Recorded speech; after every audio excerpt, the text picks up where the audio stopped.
So today's a big day. We are going to put these boards on here.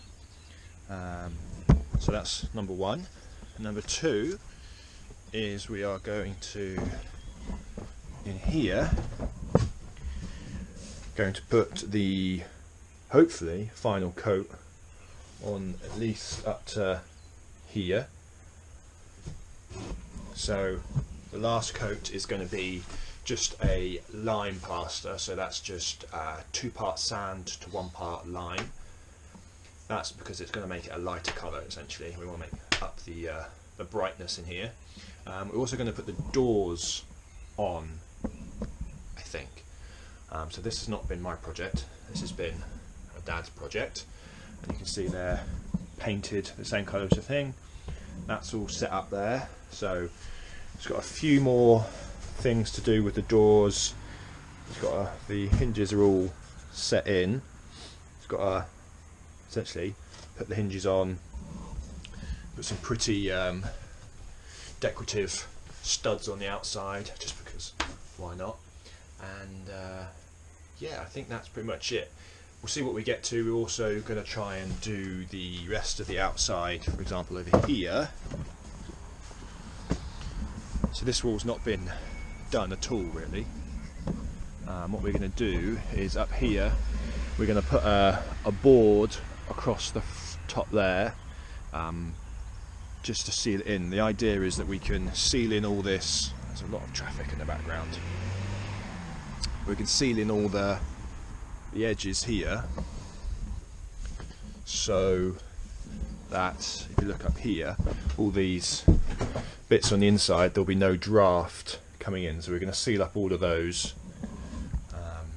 So that's the aim for today. It's a lot to do, but I think we have the equipment all to do it all.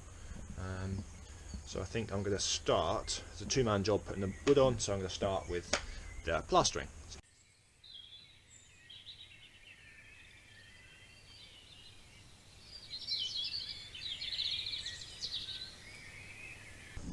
Okay, so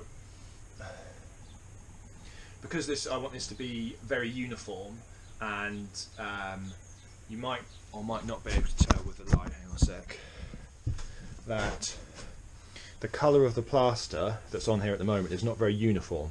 It's quite difficult to see. You can quite see it here, where I've stopped here and started again with a different batch. That's because I was using a shovel or a spade to do the quantities. So what I'm going to change to do is using this for the final coat, so I can make sure that everything is slightly more uniform.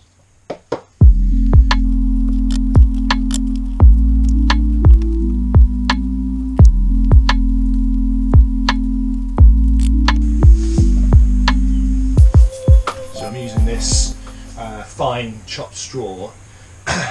People say you should use hair or horsehair or fibres or anything like that, but I don't have any, so this finely chopped straw is going to be what we're going to use. It'll mean there's still a little bit of coarseness in the plaster, but that's okay.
light is awful in here, so I just filmed doing this. I was standing in front of the light there, so it was a bit thin.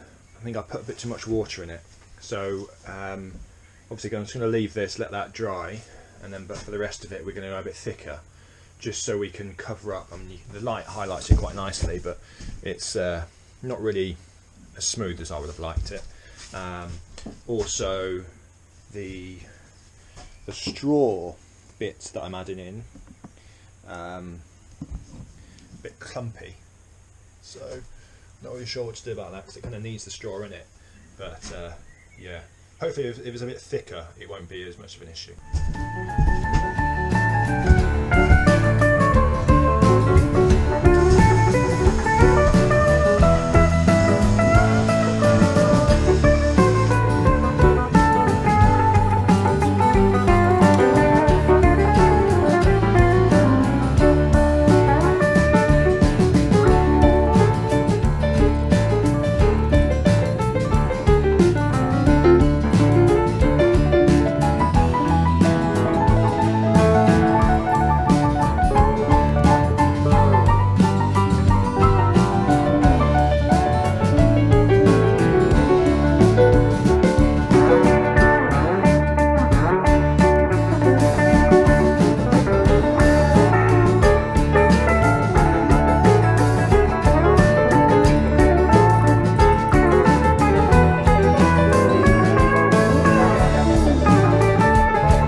Okay, so we've got most of the boards in.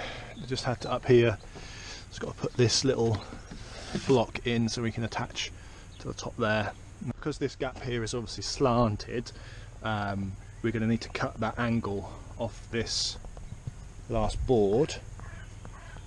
So from here to there, so that's a full width of the board, so that from this distance onward there's an angle, so we have to cut this angle out. This gap here is 9.5 centimeters there, so we're going to cut 9.5 centimeters from there to 160 centimeters there.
Okay, so now we've got this up here. It's a lovely evening, so I'm going to just give this a second coat of paint and then it will be all done. All right.